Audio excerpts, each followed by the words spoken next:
I always like to tell the story about the conservative anti-communist college professor as we start the second half of this talk. This college professor had taken a position on the faculty of a college where pretty nearly everyone was a socialist.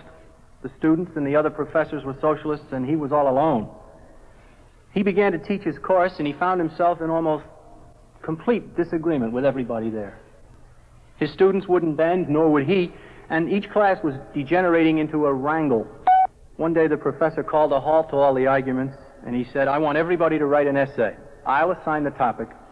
Everyone work on the same topic, which is from each according to his ability, to each according to his need. Well, the students were elated because this is the classic position of the socialist. According to socialism, everybody works and puts into a common storehouse what he produces, and then only draws out of it what he needs. Well, the students went to do their papers, and when they turned their papers in, one young girl in the class had done a real fine job. She researched the topic, she footnoted it, she documented it, and she typed it up beautifully. The professor took the papers home, read through them all, and gave her C+. When she saw her mark, she was furious. She rushed up and she demanded to know why she had C+. After all, she said, this is my favorite topic.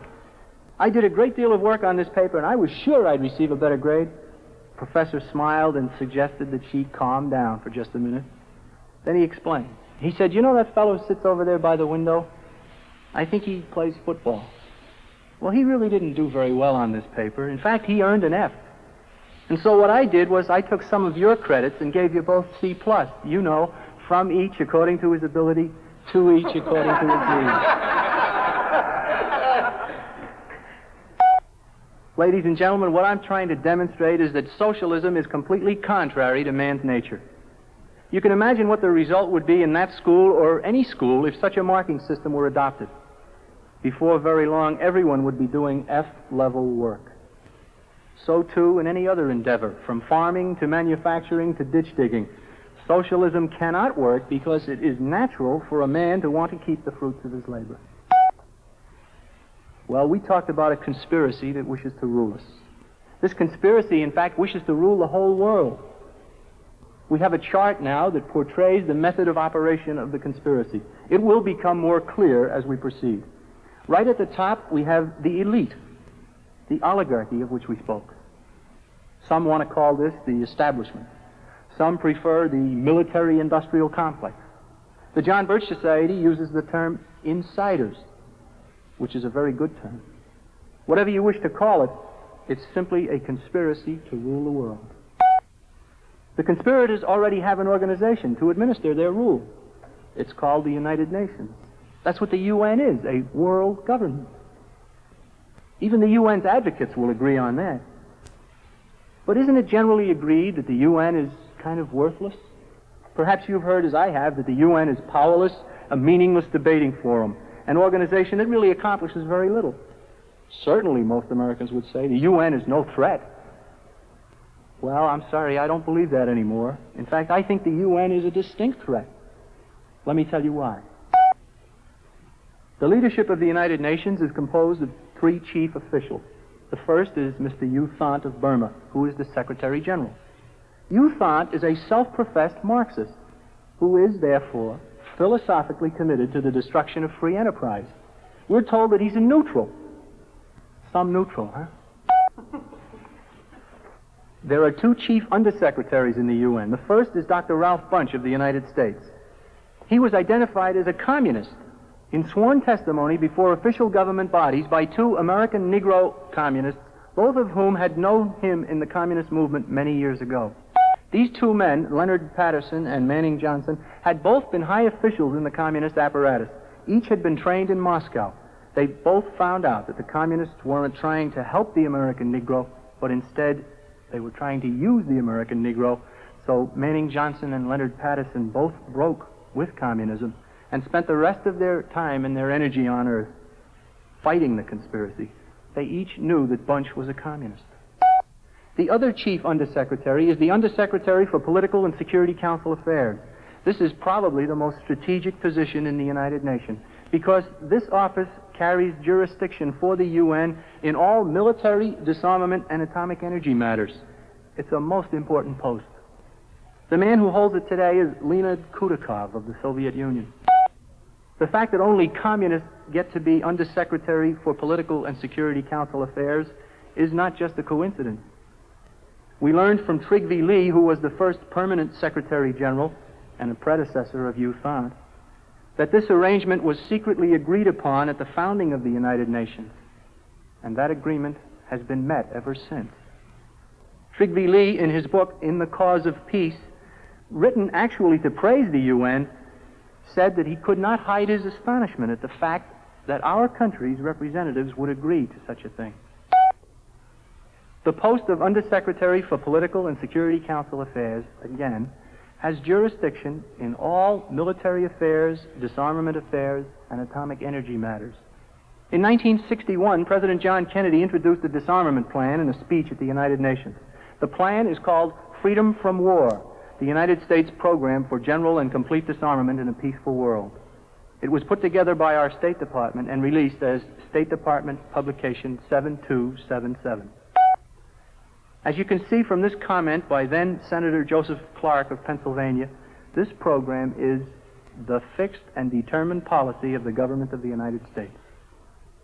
It's a three-stage program which will lead to the United States turning over its armed forces to the United Nations. As the document itself says, disarmament would proceed to a point where no state would have the military power to challenge the progressively strengthened UN peace force. In other words, the only military force would be the United Nations, and it would be controlled by a communist. When this document was first made public, many Americans tried to obtain a copy. It quickly went out of print, and so the John Birch Society reproduced it photographically and now makes it available to anyone.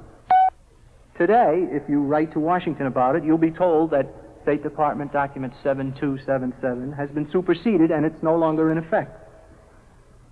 But it was replaced by a new position statement that says the same thing. The new official position, the blueprint for the peace race, says on page 33, the parties to the treaty would progressively strengthen the United Nations peace force until it had sufficient armed forces and armaments so that no state could challenge it. The most obvious question about this disarmament business is, are we really implementing these disarmament schemes? And the answer is yes. The Nuclear Test Ban Treaty is part of it. The treaty banning the use of outer space for nuclear weapons is part of it. The Nuclear Non-Proliferation Treaty is part of it. You can find these things listed in State Department Document 7277. The closing down of our overseas bases, like in Greece and Turkey, part of it. The fact that we have no new weapons systems since Robert McNamara became Secretary of Defense is part of it. The reduction of our armaments levels, even while we're supposedly at war. And the continuation of disarmament discussions going on in Europe right now. The Strategic Arms Limitation Talks, SALT talks. These are also part of it. In fact, we are at least halfway through this entire program. And people who know far more about this than I do have told me that at the present schedule, the program will be completed in less than 5 years. At that time, we will have successfully turned over our remaining armed forces to our sworn enemies, and history will look upon the American people as the biggest fools that ever lived. Is the UN a threat? Most certainly it is. We shouldn't disarm ourselves. The best way to ensure peace is to be so strong that no one dares to start trouble. We should maintain such military superiority that no one would even consider anything but high respect for our country. We should remain militarily strong, even though the threat posed by this conspiracy is not chiefly a military threat. It's domestic subversion. I've portrayed a parallel structure of the USSR government on one side and our own government on the other side. I want to analyze the structure for each side. As we do so, however, let's recall a simple rule of thumb that will help us to understand what really is going on. It's something my father used to tell me. He said, if you want to know who's really running the show, look at the bottom of the check. Not the middle, but the bottom, the man who pays the bills. So please keep that in mind as we go through this analysis. The Soviet Union is run by an oligarchy called the Politburo. Remember back in 1964? Khrushchev was fired. We discussed that already. Who fired him? The Politburo. The rule in Russia is not an individual as much as it is a group. The USSR began in 1922 when the communists consolidated Russia and Georgia and Azerbaijan and the Ukraine and other small countries into a union. The communists seized control of Russia in 1917, as is widely known. What is not widely known is that the whole business was contrived and brought to fruition by outside help, even the government of the United States. In 1917, however, the czars were overthrown by the democratic socialists led by Kerensky. Before the year was out, the Bolsheviks had overthrown Kerensky and set up a base of operations for communism. The men who accomplished this were Lenin and Trotsky. An interesting thing to know is that their whole operation was financed and assisted by others, supposedly non-communists. Early in 1917, Lenin was in Switzerland. When Kerensky overthrew the czars, Lenin was supplied with a great deal of money and aided in his return to Russia by German military intelligence, supposedly bitterly anti-communist. Lenin's financier was a man named Warburg of the House of Rothschild, the international banking empire, the makers and breakers of governments. When Lenin arrived in Russia, he began to organize and waited for Trotsky. Trotsky was in New York. He was provided $20 million by Jacob Schiff, a relative of Warburg who was an American citizen. Trotsky left New York by ship with a contingent of Bolsheviks from New York. When the ship stopped in Nova Scotia, Canadian authorities came aboard the ship and grabbed Trotsky, and they refused to allow him to proceed. They correctly reasoned that Trotsky would replace Kerensky, take Russia out of World War I, which was then in progress, and free German troops to go to the Western Front and kill Canadians. And so they pulled Trotsky off the ship and held him in the interest of Canadian troops. That's a pretty reasonable point of view. Right at this critical point in history, however, pressure was brought upon the Canadian government to release Trotsky. The pressure originated from President Woodrow Wilson and his chief advisor, Colonel Edward Mandell House. It was sufficient to force the Canadians to back down. Trotsky was freed and did proceed to Russia. He and Lenin did establish a communist base of power with tremendous and vital assistance from outsiders, including the President and the office of the President of the United States. Americans should ask themselves why.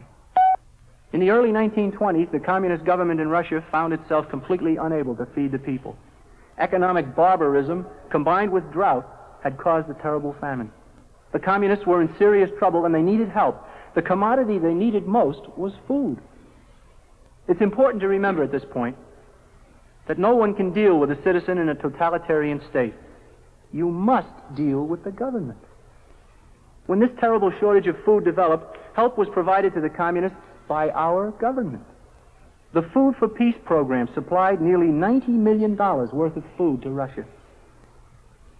Throughout the duration of this program, the government in Russia used the food to solidify its control over the people. The humanitarian instincts of our people were used in a program which kept communism alive. In 1933, the communist government in Russia was again in deep trouble. They were considered to be a barbaric regime by many nations of the world. They were out of friends, out of credit, and actually staying alive at the time by what is known as check-kiting. When he became president in 1933, one of the very first acts of his presidency, Franklin Delano Roosevelt officially recognized the Soviet Union. This immediately added prestige, legitimacy, and respect for the communists who were actually and literally saved from financial collapse by FDR's act. In the 1940s, we actually built the Soviet Union into a world power with $12 billion worth of lend-lease. Huge quantities of everything imaginable were shipped to the communists. Most of the goods shipped were not direct military hardware, but even that portion of it that was military hardware was not used against Germany or Japan in World War II, but was used against General MacArthur in Korea. And of course, not 1 cent has ever been paid on what has been correctly called the greatest mail-order catalog in history. If you'll stop for a minute to assess World War II, you'll probably be forced to agree with me that the only lasting effect of the war was the emergence of the Soviet Union as a world power. Germany and Japan, our adversaries, very quickly became strong allies. But because of our help, the Soviet Union became the world power that it presently is. Ever since World War II, we have continued to finance their failures and bail them out of their difficulties. We've given them wheat when they were hungry. We've given them petroleum. We've set up industries for them. To both Russia and all the communist satellites in Europe, we have given jet planes, airborne communications equipment, radar, navigation instruments, complete chemical plants, tire cord factories, machine tools, computers, everything imaginable, even money, foreign aid. The variety and the extensiveness of the aid is so great that I'm convinced that a cessation of it would mean an end to communism. A great deal of the material sent to the communist bloc is from American businessmen. These men receive their payment from communist governments who have in many instances obtained the money on loan. This bank is taxpayers' money from the United States set up into a pool from which foreign governments can borrow, such as the communist government. After borrowing our money, the communists are frequently the recipients of foreign aid from our government. Or, in occasional grandiose gestures of so-called magnanimity and bridge building, we cancel their debt. The horrible fact of the matter is that communism has been kept alive and promoted into prominence right from the beginning by others, and by far the largest single financier of communism has been the government of the United States. During all of this time, the American people have remained opposed to communism, but facts are facts. And again, I would remind you that the bottom of the check is the key to an understanding of what's happening. Let me now suggest to you something that we'll discuss in great detail shortly. And it's that communism is in reality only a tool or a front for a conspiracy that is using it to conquer the world. Let me further suggest that those forces and individuals who have in reality seized the government of the United States are using our government and our wealth to subvert the entire planet. Let's now look at our own government. This time we'll discuss not what it's supposed to be, which we've already done, but what it really is. And what it really is an oligarchy of individuals who have seized control. I have a couple of organizations listed here whose members make up the government of the United States. These people and these organizations wield great power in our nation and constitute what has been dubbed the establishment. These organizations are the ADA, Americans for Democratic Action, the LID, League for Industrial Democracy, and the CFR, the Council on Foreign Relations. The first two of these, the ADA and the LID, are outgrowths of the Fabian Socialist Society in England. The Fabian Socialist Society in England began in 1884. Its purpose right from the beginning was to permeate and penetrate every stratum of British society, organization, and government in order to make England a socialist nation. Let's be honest about it. They've succeeded. England today is a socialist nation, whether the Labour Party or the so-called Conservative Party is in power. To give an example of the power of the Fabians, at one time shortly after World War II, Fabians held the following positions in England: Prime Minister, 10 cabinet ministers, 35 undersecretaries and other officers of the state, and 229 members of Parliament. The Fabian movement in America was begun in 1905 with the establishment of the ISS, the Intercollegiate Socialist Society. The movement began at colleges like Columbia and Harvard, and Yale and Princeton and Amherst and Barnard and Michigan and Pittsburgh and others. Some of the early founders included Jack London, Upton Sinclair, and a Harvard student named Walter Lippmann. Growth of the ISS was interrupted by World War I when socialism fell into disfavor. In 1921, the ISS changed its name to the League for Industrial Democracy. And then the student branch was reorganized in 1928 under the banner of the Student League for Industrial Democracy, SLID. The LID, through its members, exercised great influence in labor. Men like the Ruthers and David Dubinsky and I.W. Abel and Joseph Carey, prominent labor leaders in the United States, are members of the League for Industrial Democracy. In the academic world, a very famous individual named John Dewey, a member of the League for Industrial Democracy. And even in Congress, we found members of this Fabian socialist organization in America. Senators Paul Douglas, Hubert Humphrey, and Herbert Lehman, and Wayne Morse, and many others. And we find that many other fields also have very important representation from the League for Industrial Democracy.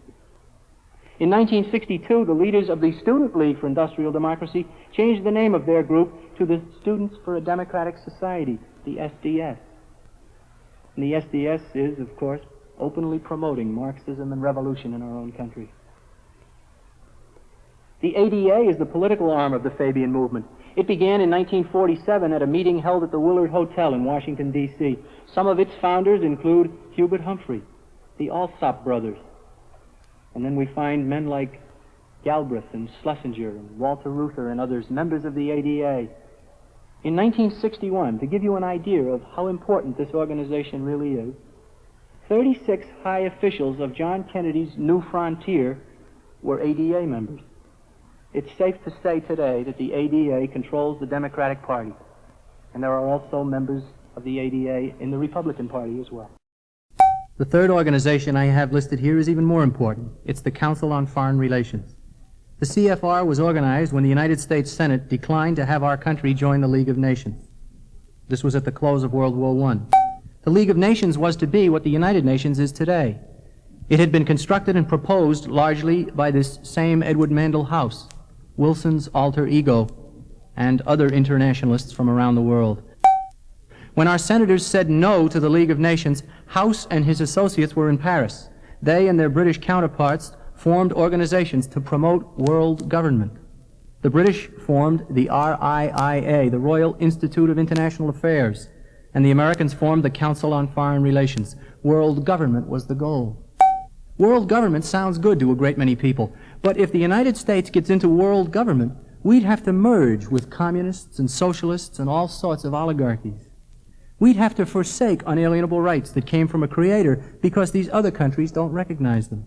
The Bill of Rights would have to go, and our 6% of the world's population, who have produced and who therefore own better than half of the world's goods, would be compelled to share what we have. A world government would necessarily be a coalition government with communists.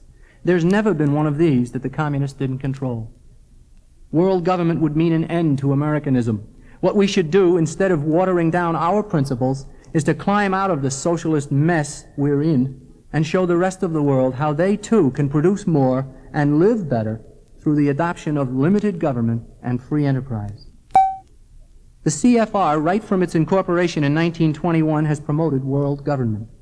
Its founder was Colonel House and his young lieutenants, John Foster Dulles, Allen Dulles, Christian Herter, Walter Lippmann, and Norman Thomas, and many other individuals whose names are far better known to a bygone generation. The CFR began to attract men of power and influence, whom it influenced so that they could have an effect on others. Heavy financing of the CFR began in the late 1920s when the Rockefeller Foundation and the Carnegie Foundation and others began to pour money into the organization. The influence of the CFR grew to such an extent that by the 1940s it was safe to say that with precious few exceptions, everything the American people were permitted to know came to them through the Council on Foreign Relations. Today, their power and influence is immense. Let's go through a few categories of interest in our country to show what we mean. We start off by noting that the leadership of NBC and CBS is CFR. There is CFR leadership at the New York Times, the Washington Post, the Des Moines Register, the Louisville Courier-Journal, the Denver Post, the Minneapolis Tribune, and through their regional committees on foreign relations set up in 34 cities of this country, the leadership of scores of newspapers.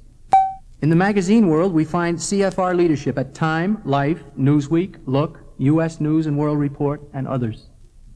The academic world is heavy with CFR leadership also, as we find on CFR lists present or recent presidents of Harvard, Dartmouth, Yale, Cornell, Columbia, Princeton, and Notre Dame. In the business world, we find what I call the corporate socialists, the monopolists who don't oppose communism and who don't promote free enterprise. Such CFR members as Roger Blau of U.S. Steel. I told you we'd get back to Roger Blau. I don't consider him to be an advocate of free enterprise at all. We also find the Watsons of IBM and David Rockefeller of the Chase Manhattan Bank in New York, H.J. Heinz of the Food Company, Stanley Marcus of Neiman Marcus Department Stores in Texas, Najib Halaby of Pan American Airlines, and many others. The military is well represented also by the political generals and admirals. Men like Lyman Lemnitzer and Lawrence Norstead and Maxwell Taylor, Lucius Clay, William Westmoreland, and General Andrew Goodpaster the new head of NATO. In government itself, the leadership of the Kennedy-Johnson administration was thoroughly CFR. Cabinet officers such as Rusk of State, Fowler of Treasury, McNamara of Defense, Gardner of Health, Education, and Welfare, Freeman of Agriculture, all CFR members. John Kennedy himself and Vice President Hubert Humphrey, plus ambassadors and CIA heads and other appointees belonged to the CFR, and there are others too numerous for us to list. The Nixon administration promised to change, but the CFR is still running things. Over 100 separate appointments to high positions in government have been given to CFR members by Mr. Nixon. Cabinet officers, ambassadors, the Director of National Security, Dr. Henry Kissinger, and others. The reason why there's been no change in the direction our country's been going is that both political parties are led by CFR members. On the Democrat side, Senators Kennedy and Humphrey and Pell and Symington and McGee and others are CFR members. On the Republican side, the so-called moderates. Nelson Rockefeller, Jacob Javits, Clifford Case, Henry Cabot Lodge, former President Eisenhower was a member, and Richard Nixon himself. Today, Richard Nixon claims that he's not a member of this organization, but he was a member in the early 1960s. And during the campaign in 1968, he had circulated an article he wrote for the CFR magazine, Foreign Affairs, which praised regional government. And this, of course, is a stepping stone on the way to world government. And then Mr. Nixon appointed over 100 CFR members to key positions in government. There's been no change. Democrats or Republicans produce the same dangerous policies. You know, I have a friend who says if there really is a two-party system in this country, then the Republican Democrats is one of them. For a final category of important CFR leadership, let's look at the tax-exempt foundations, whose huge wealth is being used to subvert our way of life. All of the big ones are dominated by CFR leadership on their boards of directors. Foundations such as Ford, Rockefeller, Carnegie, Sloan, 20th Century Fund, and others all have a predominance of CFR leaders. While the CFR is not the conspiracy itself, nor is every CFR member necessarily a knowing, willing destroyer of what we hold dear, the history, purpose, and power of this organization would certainly indicate that it should be carefully watched. And yet, better than 90% of the American people have never even heard of the organization, much less do they appreciate its great significance. Not too long ago, I had opportunity to speak at an Eastern college. Better than 150 students came to hear and to see a real live Bircher. The revolutionaries were out in force with their headdresses and uniforms. Some came to ridicule, but most came to listen. Before I described the CFR, I asked how many in the room had ever heard of this organization. Not one had. And virtually all of them were certain that they had all the information they needed to make important decisions regarding Vietnam, domestic unrest, fiscal problems, and so on. 150 students in one room, and not one of them had ever heard of the CFR. At another college, I had spoken before about 75 students, and I asked the same question. How many have ever heard of an organization called the Council on Foreign Relations? This time, one hand went up. Well, I was impressed. I was curious, so I asked the young man how and where he had heard of this group. His answer very quickly was, "Oh, I heard you speak here last year." Many members of the CFR are also members of the ADA and the LID. There's a good deal of overlapping. These groups and other groups constitute an oligarchy running our country. There are also groups such as the United World Federalists, the Business Advisory Council, the Foreign Policy Association, and others that contribute to the same clique. If you wish to learn more about this whole business, then you should read the contents of the CFR packet, which I'm sure your host can make available to you. Back on the USSR side of this chart, we spoke of the Politburo as the ruling body in the Soviet Union. There's also the Presidium, whose function it is to run communist parties throughout the world, including the Communist Party in the United States of America. Representatives of communist parties throughout the world meet periodically in Moscow to receive their instructions. The Communist Party in North Vietnam was told to start military activity in Southeast Asia. In our country, the executive branch of government told our military to go to war. Those who still remember the Constitution will recall that only Congress, the legislative branch, has the power to declare war. Congress has never declared war, but war it is in Southeast Asia. What kind of a war is it? I can only conclude that it's a phony war. Why do I say this? Well, simply because neither side wants to win. Did you ever stop to realize that? Each succeeding administration in Washington has stated very clearly that victory is not the goal. And the communists are quite content to involve us indefinitely. Another feature of the war that convinces me it's a phony war is that the United States supplies both sides. We've already talked about aid to communists. Let's now realize that our aid to Russia and the European communist nations is what keeps North Vietnam going. You know, there's total agreement on this throughout the world. Everyone agrees that North Vietnam can't keep the war going by herself. And she does so with tremendous help that she receives from her communist allies. The communists agree on it, President Nixon agrees, the John Birch Society agrees, and no one disagrees. But the John Birch Society is virtually the only voice saying we should stop supplying those who supply North Vietnam. Add to all this the conduct of the war itself. Our men must fight with severe restrictions that are hard to believe. They can't shoot until shot at. They can't chase the enemy across borders and into sanctuaries. They're not permitted to destroy strategic targets and really hurt the enemy. North Vietnam is served by only one seaport, Haiphong Harbor. Huge numbers of ships steam in and out of there all the time with material for the Viet Cong. Why hasn't this port been closed? I'm told, and I think it accurate, that Haiphong Harbor was closed for the duration of World War II by sinking a small ship at the mouth of the harbor. And today we go to great pains to keep it open. Why? Americans ought to ask themselves why. To say that the war is unpopular is to state the obvious. Why then has it dragged on for years? The answer is simply that there are those who want it to drag on. To understand why, we have to assess the effects of the war. The first effect, of course, is death in Southeast Asia. Americans are dying, Vietnamese are dying, and the nameless, faceless Viet Cong are dying. However, without trying to minimize the very real fact of death, the major effects of the war are not being felt in Southeast Asia at all. The major effects of this war are being felt right here in our country, and they're all bad. What are they? Bankrupt our currency, destroy our military, increase government power. War means more government always. Also, to destroy anti-communist morale and sentiment, to increase moral decline. The eat, drink, and be merry, for tomorrow we may die philosophy, especially among the young. But the biggest effect of the war is the division of our people. Our enemies know that divide and conquer works, and they have successfully divided us over real or imagined issues for years. Labor versus management, black versus white, even male versus female now. But a major division today is young versus old. It's serious, and its greatest catalyst is the war in Vietnam. The young people in our nation are constantly being given a portion of the truth about the war. They don't like it, and then they are collected into all kinds of groups set up by the left to gather youthful idealism and energy into a force to shake its fist at the system. Large numbers of young people actively seek to destroy this country without any appreciation of what they are doing or for whom they are laboring. I had an amazing conversation with a college student SDS member once.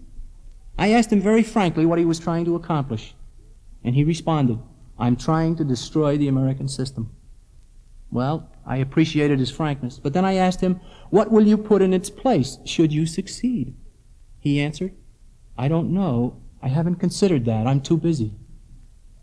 Well, then I asked, "What do you think of the possibility that someone has set you in motion and is fueling your activity because he has something in mind when the system is destroyed?" The answer, again, very frankly, "That may well be the case, but I'm not concerned about it. I'm too busy destroying." Reviewing quickly, we see that the effects of the Vietnam War are bankrupt our currency, destroy our military, increase government, destroy the will to resist, accelerate moral decline, and divide our people. All goals of the communist conspiracy. Ladies and gentlemen, the war in Vietnam is, in reality, a war on the American people by the American government. The only beneficiary is the oligarchy of insiders who wish to rule us and rule the world. What then to do about Vietnam? Continuing the never-ending no-win slaughter is abhorrent to all, except the conspiracy. There are then two alternatives: pull out or win. To those who advocate cut and run, I simply remind them that this is exactly what we did in Korea. We didn't win in Korea, and because we didn't, we're in Vietnam today, I'm sure that most would agree that a successful and decisive victory in Korea would have destroyed the potential for the Vietnam War. If we cut and run in Vietnam, we'll see another limited war somewhere else very soon. Those who have precipitated Korea first and then Vietnam will have us in Indonesia, the Philippines, Australia, maybe even Hawaii. To pull out means to repeat the same continued bloodshed soon again. And so, the only remaining alternative is victory. Why not victory? Does this mean dropping a nuclear bomb on every village and hamlet in Vietnam? No, of course not. Dozens of military men have stated that the war could be won in months if only they were allowed to. The first thing that should be done is to stop helping the other side. We talked before about aid and trade to communists that fuels the war for North Vietnam. Let's put an end to it.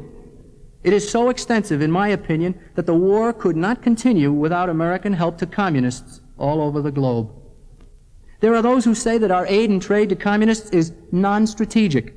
I maintain that there's no such thing as non-strategic trade. But let me ask you, do you think we should send entire chemical plants, tire cord factories, machine tools, jet engines, petroleum, and ball bearings to the communists? I spoke at a Polish-American club in Fall River, Massachusetts, some years ago. In the course of my talk, I stated that any aid to a communist nation was wrong because it simply strengthened the hand of the government, which is the captor.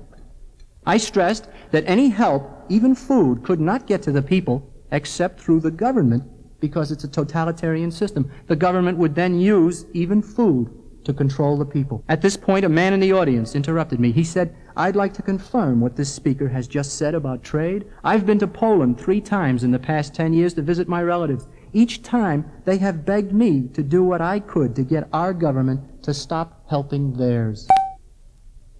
Ladies and gentlemen, the whole story about aid and trade to communists, right from the beginning in 1917, is contained in what we call the aid and trade packet.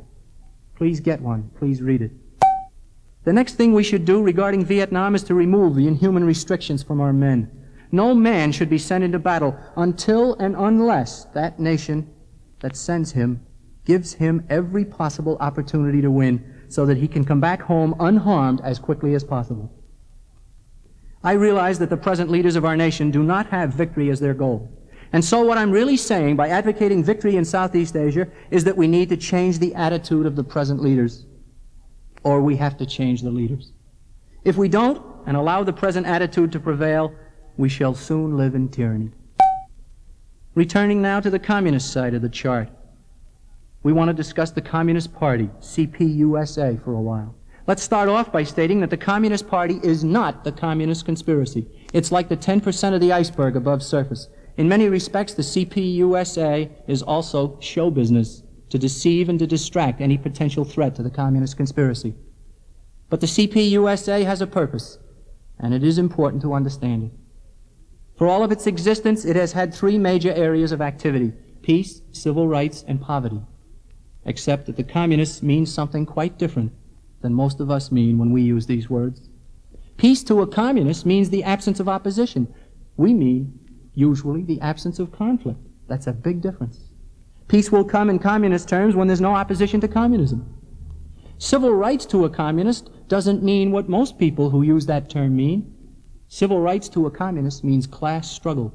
It means divide and conquer. Communists successfully divided China, peasant versus landlord, and then Algeria, French-speaking versus Muslim, and they brought communism to these countries. In Canada, the so-called separatist movement of the French versus the English-speaking Canadians is a communist-fueled class struggle. In our own country, it has largely been racial, but it is also male versus female, and of course now, young versus old. Finally, poverty to a communist doesn't mean help the poor, but instead organize the poor into a proletarian revolution. That's who the poor are, the proletariat. In October 1965, an amazing thing happened regarding all of this. When you want to know what the party is doing, you simply read party publications. They are available. One of the communist publications is the World Marxist Review. In October 1965, an article appeared entitled "Communists and the Mass Movements," written by top American communist Henry Winston. What the article said, in effect, was that all of the comrades should now combine all of their efforts in the area of peace, civil rights, and poverty into a united front under the banner of poverty. Right away, all the wheels began to turn. The peace groups started being against the war not because it was war, but because poor people had to fight the war. The civil rights groups began to talk about the oppressed poor instead of the oppressed black. And of course, the poverty people had no change at all to make. The admittedly communist groups changed their tactics much more quickly than the so-called non-communist groups. But in time, all of the non-communists, the sympathizers and the dupes, switched as well. Sane and Women's Strike for Peace and others were soon talking about the poor. To give you an example of the switch from civil rights, consider the fact that for the last year he was alive, Martin Luther King wasn't a leader of the civil rights movement at all. He was a leader of the poor. He was killed leading a garbage strike in Memphis, Tennessee. And his successor, Ralph Abernathy, rarely, if ever, uses the term civil rights. He's a leader of the poor. He led the so-called Poor People's March on Washington. And he travels the country wearing biv overalls, trying to convince people of his own poverty. He even leads a dumb mule around as part of his act. I believe that he knows that he's carrying out communist plans and purposes. I think he knows it just as much as I think Martin Luther King knew it. They both knew it at least from the time in September of 1957 when they attended the school run by communists at which these photographs were taken. Let's return to the October 1965 World Marxist Review. Communist Henry Winston says it all. He said in that article, "Today, the Economic Opportunity Act," and that's the poverty program, "has already become the basis for organizing in the slums and ghetto communities, and it offers the point of departure for helping to rally the rank and file millions into a mass movement." And then, of course, the federal government had already created a war on poverty. The Economic Opportunity Act set up the Office of Economic Opportunity, the OEO, which is the war on poverty. This is the final green line from the U.S. government. Who gets the money? The poor or the organizers of the poor? Of course, the organizers of the poor get the money to finance insurrection and rioting and looting. As communist Henry Winston said, the war on poverty will help the communists to rally the rank and file millions into a mass movement. And who are the poverty officials across the country? In New York City, identified communists like Robert Schrank and Jesse Gray are war on poverty veterans. In Louisville, Kentucky, Ann Braden, who with husband Carl represent two of the top communists in the South. Ann Braden is a paid poverty official. If it's not identifiable communists who receive the funds, then it's black militants like Leroy Jones in Newark, Fred Brooks in Nashville, Bobby Seale in San Francisco. In Chicago, the Blackstone Rangers received a grant of $927,000 of poverty funds. Ladies and gentlemen, the awful fact of the matter is that the war on poverty is another war on the American people by the American government. It must be stopped if this nation is to survive. Its promoters will always trot out some case history of an individual who has been helped while they cover up the real purpose of the OEO. Even if this program does seem to help a few, at very best it's socialism. In time, the program would devour everyone's freedom. But the OEO is downright subversion going on daily right in our midst. The recipients of the funds or the beneficiaries of the funds are the militants, the anarchists, and those who riot and loot and burn and threaten. We're all too familiar with the large-scale violence that has plagued our nation. If you could ask one of these militants what he is attempting to do, he'd tell you that he's trying to overthrow the government. They're very frank about it. Let me make an assessment here of all this activity that may sound like a contradiction. I claim that there is not one slightest chance in the world that all of the revolutionary activity in our country is going to overthrow the government. There's no chance because this is not what it's all about. Do you think that the leaders in Washington would finance the leaders in the streets if it meant their overthrow? Of course not. One thing you can be sure of, the people who supply the money are not stupid. Well then, what really is going on? Simply stated, the revolutionaries in the streets provide the excuse for the seizure of more and more power by the federal government. More and more government eventually leads to total government. And that's totalitarianism, the rule of many by the few. Let me stress this point by saying it again. The American people are being provided with total government as an inescapable alternative to the violence in the streets. There's a name written here, Jan Kozak. Jan Kozak was a Czechoslovakian communist who was very instrumental in helping communism to seize that country. Kozak had a technique for accomplishing this, which is now called revolutionary parliamentarism. This technique amounted to combining pressure from above with pressure from below, which forces the elected representatives to vote the country into total government. The technique was so successful that Kozak became an instructor in communist schools. One of his textbooks was obtained and has been distributed by the House Committee on Un-American Activities. It has also been reprinted in this form in the book called And Not a Shot is Fired. The way it works is to have some piece of legislation introduced into the Parliament or the Congress. The communists can always get legislation introduced. Then the pressure from above and the pressure from below is applied to the legislators, forcing them to vote for more government. Let's recognize something about elected officials right now. We should recognize it because the enemies of our nation certainly do. It is that most of those who represent us after being elected are not statesmen. They are politicians. And a politician's chief goal in the office he holds is simply to stay in office or go higher. He'll do anything that's necessary to stay there. He's therefore a setup for pressure groups, and he operates without conviction. We may wish this wasn't so, that those whom we send to represent us were all statesmen who vote with principle every time. But realistically speaking, we're at the mercy of politicians, and we probably always will be. When the conspiracy wants something from Congress, it simply cranks up the pressure. The mobs scream, the militants warn, if you don't pass this law, this city will burn. And then there are demonstrations and confrontations and threats. And then the pressure from above comes from presidential commissions and establishment newspapers and columnists. The TV newscasters and the analysts also promote the cause, and soon everyone seems to be in favor of what is called a civil rights bill or some additional federally funded program. You're just an ordinary citizen. You know that this latest piece of socialism is harmful, but your newspaper is for it, the big-name columnist promotes it, you turn on the TV and you see the mobs chanting for it, and then the TV analyst tells you that we've got to have it to keep the violence from occurring. And so you're whipped. You think everyone's gone crazy, and you think you're all alone, which was just what was intended. And if they can beat you, how much easier your congressman who wants to stay in office. And so the vote goes the way the conspiracy wants, and we get more government. Our real threat isn't from the violent overthrow of government. The real enemy is totalitarianism, imposed gradually, so that few are aware of it, and these few can't stop it.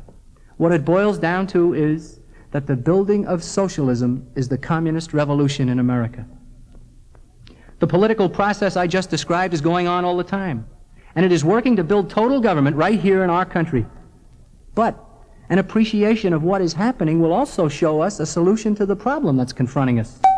If pressure from the left can cause politicians to vote for socialism, why not pressure from the Americanist point of view to reverse the trend and to rebuild our republic? If pressure can cause politicians to go one way, more pressure from the opposite point will bend them back the other way. So what is needed is an educational campaign to create an informed electorate. An informed electorate will make politicians anti-communists, conservatives, pro-Americans, patriots. This is what is already happening in some places in our country.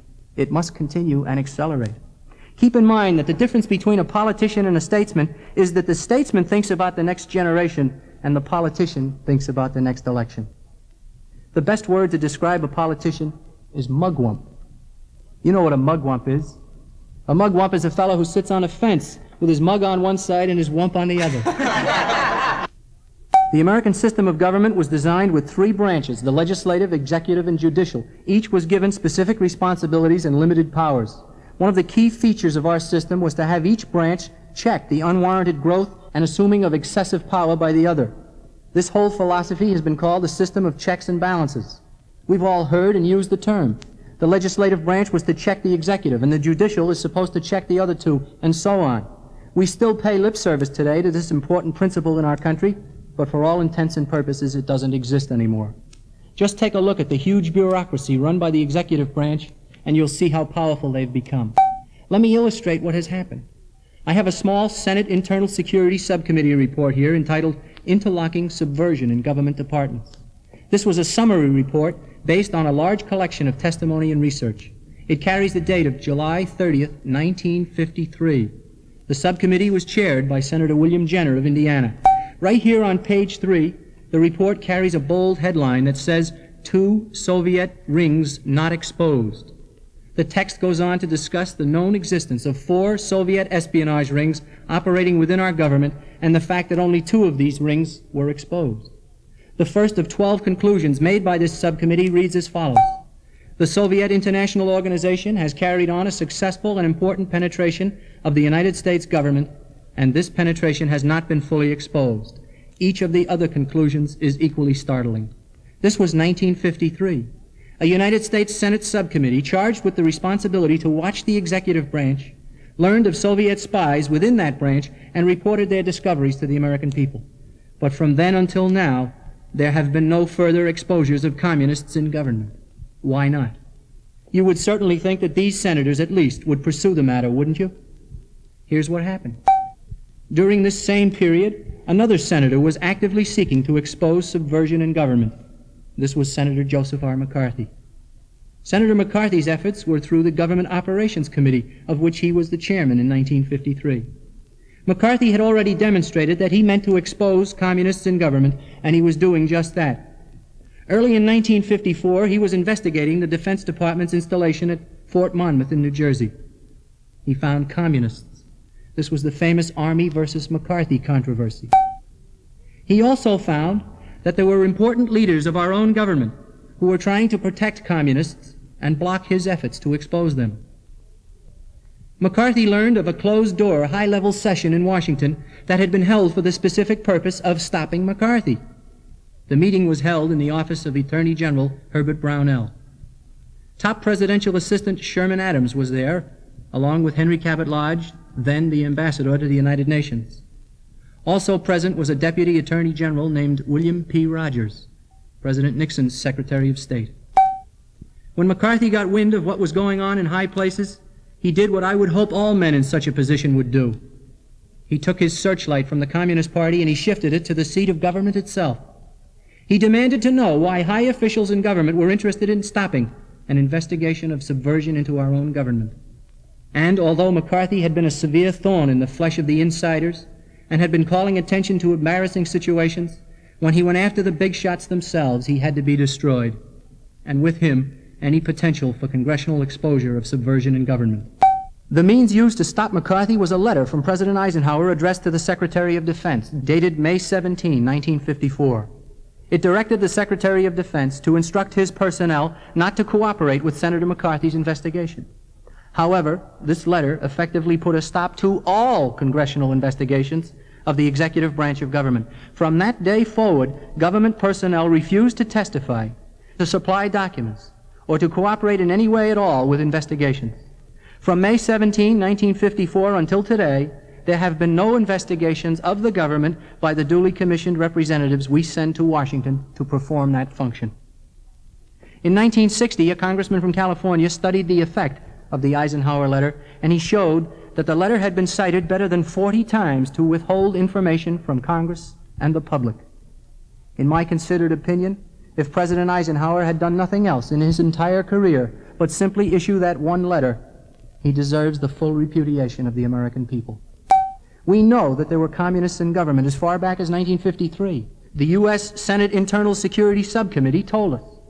We can conclude one of a number of things about these communists.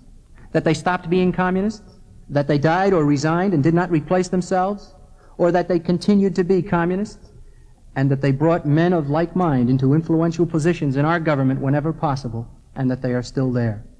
I think the history of the past 2 decades suggests that they are still there and operating far more effectively to destroy our country. If you or I wish to investigate the State Department or the Health, Education, and Welfare Department or any department, we can't do it ourselves. We're supposed to ask our congressmen and our senators to do it, but if we ask them today, they'd tell us that they can't, or that they see no reason to.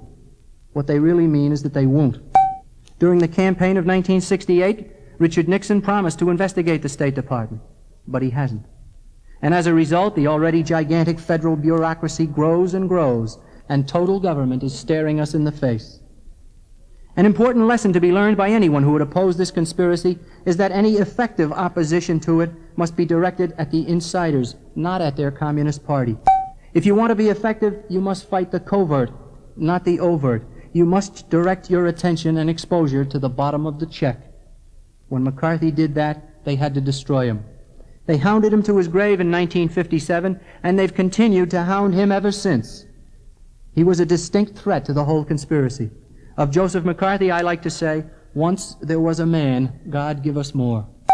Let me make the same point another way. You can't fight this conspiracy and remain respectable in the eyes of the mass media. If you fight just the Communist Party, you will be respectable, but ineffective. Oh, the party won't like you, but the establishment media will produce an aura of credibility for you. The establishment media promotes Communist Party opponents as experts and responsible anti-communists, while the real opposition to the communist conspiracy is paraded before the public as extremists, reckless fanatics, and the lunatic fringe. What a sincere opponent of the conspiracy must do is continue to tell the truth and direct his attention to the bottom of the check. Don't ever expect to fight the enemy and have him like it. Senator McCarthy was one single individual fighting an entrenched and organized conspiracy. He posed a significant threat because of his strategic position as a United States Senator. But he never did organize, and because he was alone, he was successfully stopped. Had he organized Americans into a knowledgeable educational army, I think he would have exposed the whole mess. This is precisely why the John Birch Society has been formed as an educational army of knowledgeable citizens. Let's look deeper now into the conspiracy. We discussed the seizure of Russia by communists in 1917. And while there are many who sincerely believe that communism started then, we must go back further. We find that Lenin and Trotsky tried in 1905 to do what they accomplished doing in 1917. If we go back further in history, we'll find communist uprisings in European nations, such as the bloody riots in Paris in 1872, with the setting up of communards and the death of over 25,000 people. Further back, we see actual communist revolts in most of the nations of Europe in 1848. 1848 was the year when the Communist Manifesto was published, and the use of the word communism became common. What was the Communist Manifesto? It was simply a plan to follow if you wanted to conquer a nation from within. If you could implement the Communist Manifesto in any nation, you will have power in that nation. The manifesto has 10 major planks. It is very important to realize that 2 of the 10 were imposed on us in 1913 by the Wilson administration. These were the graduated income tax and the control of banking and currency through the Federal Reserve. In other words, we went 20% of the way toward communism prior to the seizure of Russia by communists in 1917. The Communist Manifesto was, of course, written by Karl Marx. He was employed by a group called the League of Just Men. To give you an idea of what this organization was all about, the League of Just Men changed its name to the Communist League after the publication of Marx's manifesto. But obviously we have to go back further. Who or what was the League of Just Men? We go back, and for purposes of continuity in history, we stop in 1776 in one of the most amazing coincidences in all history. Not to July 4th and our Declaration of Independence, but to May 1st of 1776. On this day, a conspiracy to rule the world called the Illuminati was established in Bavaria by a man named Adam Weishaupt. Weishaupt had coalesced into a single organization the existing conspiracies of the day. His brilliance was obvious in just the organization of the Illuminati, with concentric circles of power, influence, and knowledge of the ultimate goal. This enabled the conspiracy to use the energies and talents of many who knew not for whom or for what they were laboring. The goals of the Illuminati have been summarized as follows: the obliteration of Christianity, the deification of sensuality, the repudiation of marriage and the state adoption of children, the destruction of private property, the renunciation of all religion, universal license, and the wrecking of civilization by destruction of all governments and the merging of all the people of the earth under a world government. It should be obvious that this program is the communist program today. The Illuminati succeeded very quickly in penetrating the academic communities at the universities in Germany. They succeeded in infiltrating and then taking over for their purposes the Masonic orders in France. The Illuminati was largely responsible for the French Revolution and the terror from which France has never really recovered. In 1798, the Illuminati were exposed by an Englishman named John Robison, who, after a great deal of study, published a book called Proofs of a Conspiracy. In the same year, a French priest named the Abbé Baruel published a scholarly 4-volume work exposing the Illuminati. And in our own country, President George Washington wrote to friends not only of the existence of the Illuminati, but of its potential threat to our own country. Because of the exposure, the Illuminati went even further underground. There is certainly a possibility that it went completely out of existence. But what has happened in the succeeding years leads me to suspect that the Illuminati, or something else exactly the same under a different name, still exists. Toward the middle and latter half of the 1800s, as we go back up now in history, we see the emergence of many new isms, all with a goal of world power.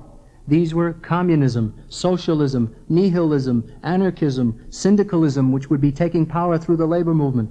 It is my belief that these isms were begun or caused to be begun by the Illuminati for the purpose of carrying out their goals under a different banner. In 1917, communism became the first of the isms to seize control of a physical base of operations. Communism very rapidly rose to such a preeminent position within the conspiracy that today it is known as the Communist Conspiracy. But in order to understand what has happened, we must be aware that communism is only a tool of the total conspiracy. Communism is merely a means to world rule for a group of brilliant criminals who have no loyalty to any economic, political, or social ideology. Their only loyalty is to themselves. There are some who wish to debate whether the Illuminati exists today. I don't believe that the name of the group really matters. Neither does the provable traceability of today's conspiracy to 1776. What does matter is the presence of a tightly knit organization using the tactics and having the same goal as the Illuminati. It is interesting, though certainly not conclusive, to note the adoption of May 1st, the date of the founding of the Illuminati by Weishaupt in 1776, as the international holiday for socialists and communists the world over. And interesting, too, is the placement in 1935 of the Illuminati slogan, Novus Ordo Seclorum, New World Order, on the American dollar bill.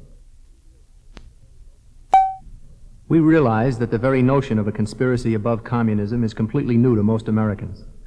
We certainly believe that this is the case, and have been saying exactly this for many years.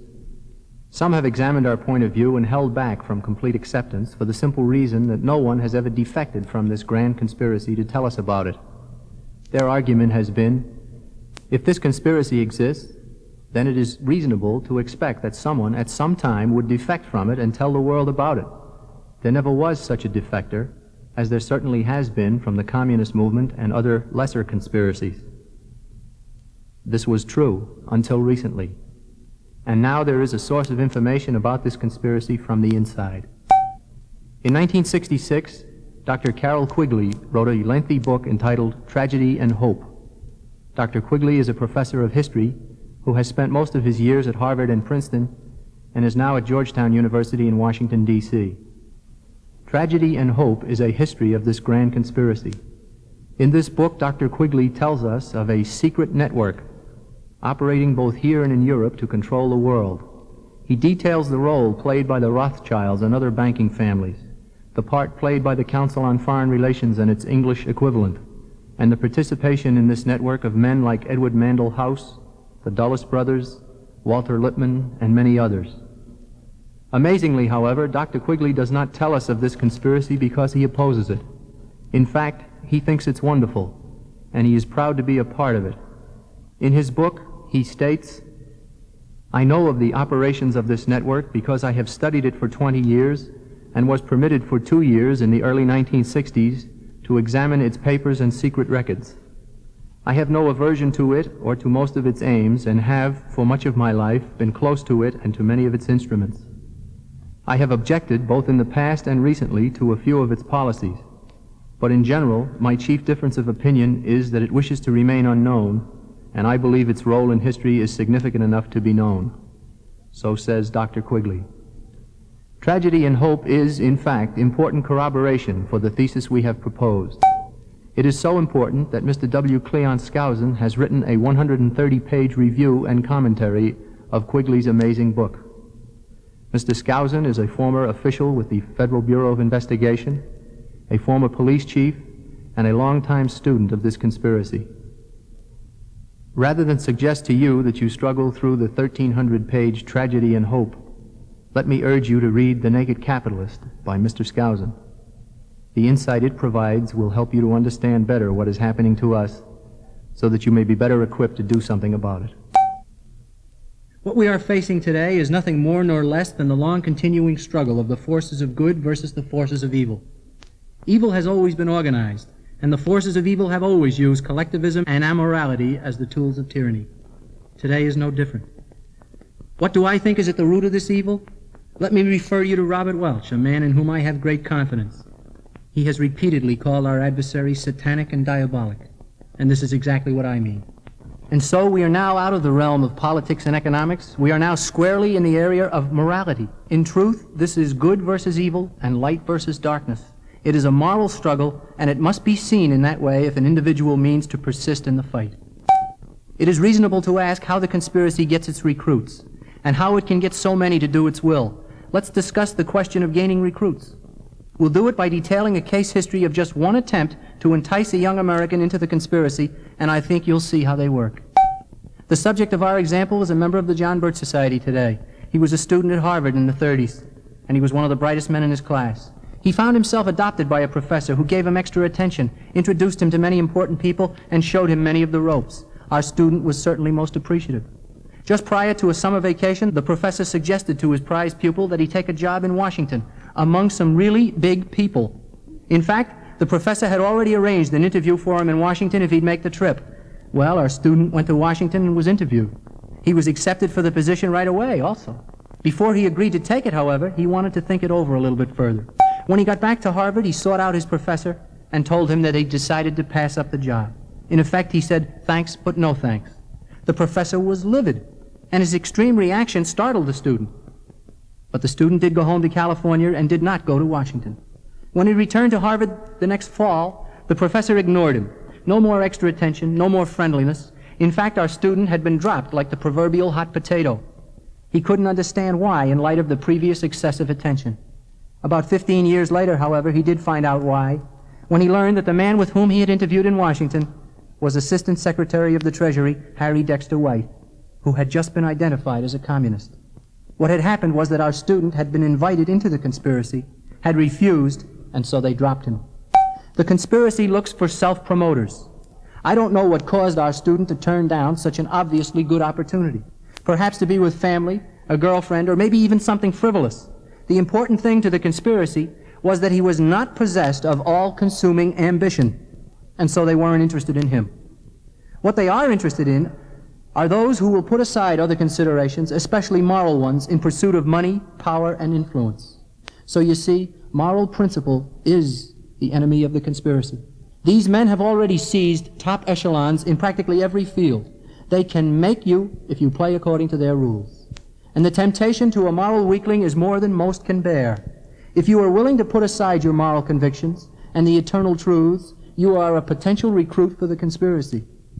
If you will now stop for a moment to realize that this is exactly what is happening all around us, you shouldn't be too shocked to discover the mess we're in. The businessman who says it's rough out there and you've got to play rough to get ahead. The politician who will do and say anything to get elected and stay elected. The young newspaper reporter who will knowingly perpetuate a false image of anti-communist activity in order to get his byline in the paper. The ordinary citizen whose sole motivation for activity is, what's in it for me? These are potential recruits for the conspiracy. And even if they never get to be formally a part of the conspiracy, they do the work of the enemy as they try. It is possible that we in the John Birch Society may have given a false impression of this conspiracy if we seem to be saying that the conspiracy is a gigantic computer-sized brain that, like a master puppeteer, has a string out to thousands and hundreds of thousands of people, and that it compels this one to do one thing and thousands to do others here, there, and all around the globe so that a desired goal can be reached. We do a disservice to our own cause.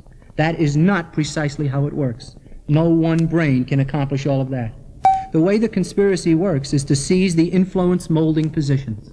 It can then have these people, and I like to call them tone setters, let it be known what acts to perform, what attitudes to convey, and which individuals to promote. And then thousands and millions of self-promoters go to work to do the will of the conspiracy. There are definite strings out from the conspiracy to some disciplined minions, but not that many. Most of the conspiracy's work is done by non-conspirators who are simply promoting themselves. And so the connection between all these people and the conspiracy is not like a puppet to his puppeteer, not a string let down from above to each individual. The connection instead is a ladder put up from the bottom. And then all kinds of amoral individuals scramble all over each other as they promote themselves by doing the work of the conspiracy. Morality is the key in this struggle. Strong moral convictions are the only opposition to this kind of bait. If you asked Robert Welch today what was the most important significant problem we faced in the country, many would expect that he'd select the United Nations, or the war on poverty, or aid to the communists. But his answer to that question has always been moral decline. As morality goes down, fewer people are left to oppose evil. We like to think of the John Birch Society as something new in history. There's no precedent for what we are. For the first time, the good guys are organized, hopefully in time. Evil has always had organization, and though evil men and evil purposes have been recognized throughout history, the response has usually been, it can't happen here. And far from being an organization simply to ward off evil, the John Birch Society has been designed to live for hundreds of years. The positive promise of what we can build far outweighs the negative fear of what we must destroy. We look forward to the day when the defeat of the conspiracy's hold on our government will signal the beginning of an era of progress and goodwill unparalleled in history. There are those who assess our situation and conclude that all is lost. They say, no nation has ever gone as far into collectivism as we in the United States already are and yet recovered. Surprisingly, they're right. Tyranny has always been the result of a slide into collectivism, and we are supposed to be past the point of no return. But there's something that these prophets of doom do not add to their evaluation. It is simply that, as far as can be determined, no one has ever really tried to reverse the collectivist drive.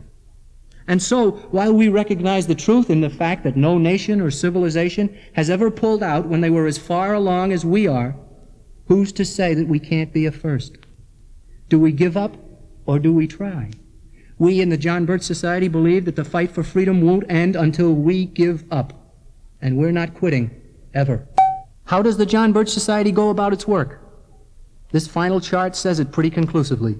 The Society was founded in 1958 when Mr. Welch talked to 11 men for 2 days.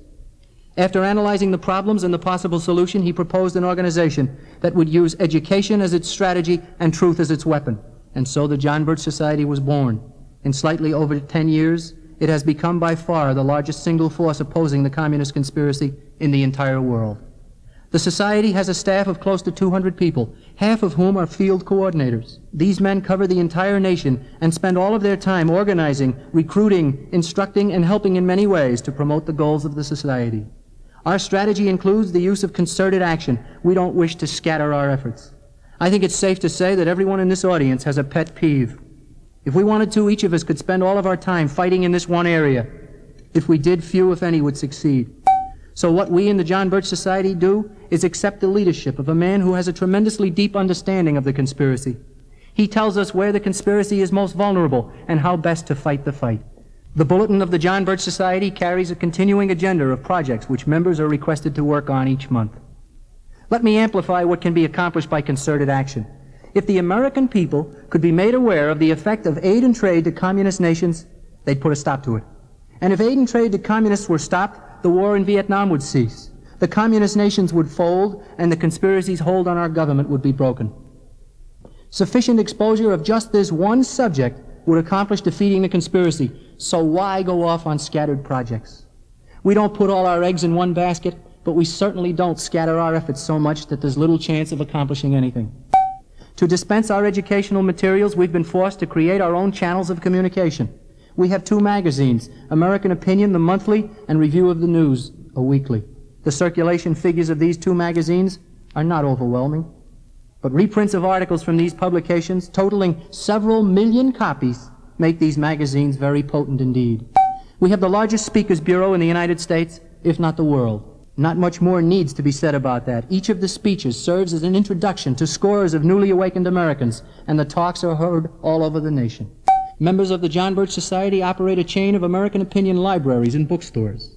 These stores, owned and operated by members of the Society and their communities, help to distribute the anti-communist literature that we seek to bring before the American people. There are approximately 400 of these stores now, and more are opening all the time.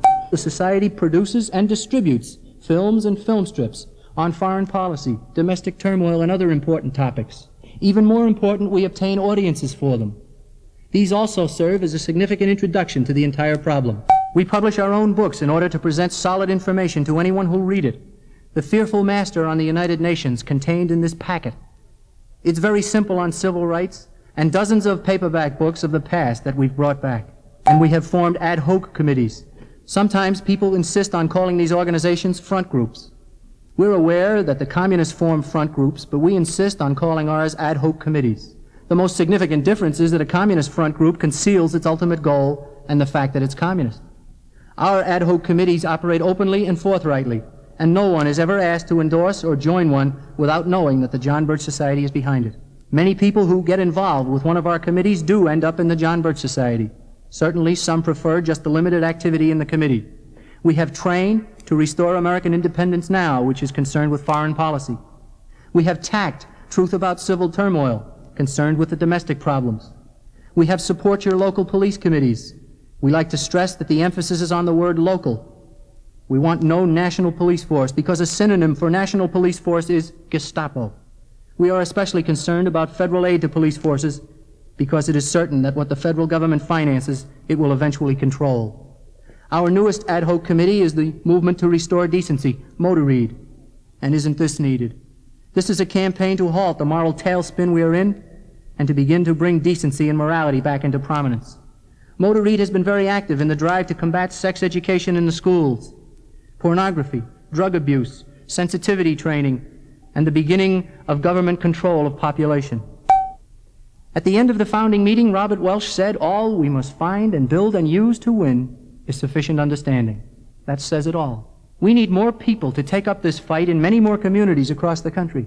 If you'd like, you can consider this as an open invitation to join the John Birch Society. If you're ready, we'd love to have you join us. But perhaps you're not convinced.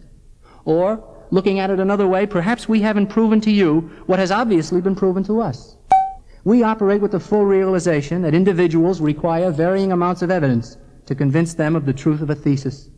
Possibly you need more evidence. If you do, I'm sure that the people who are showing you this film have other films that they'd like to show you also. I'd expect that your host will invite you to see more of these films. If he doesn't, then you ask him to do so yourself. And then take advantage of the opportunity to see the films and do it soon. And in between the films, read some of the printed evidence that these folks have available for you. There are $1 packets or books on practically every subject touched on this evening. These are all available for you to take with you. Let me try to stimulate you to want to read some of the material with this short little epigram that I learned from a self-educated policeman. I liked it so much that I made a sign out of it. It says, "Those who will not read have no advantage over those who cannot read." In closing, let me remind all of the moral obligation to oppose evil.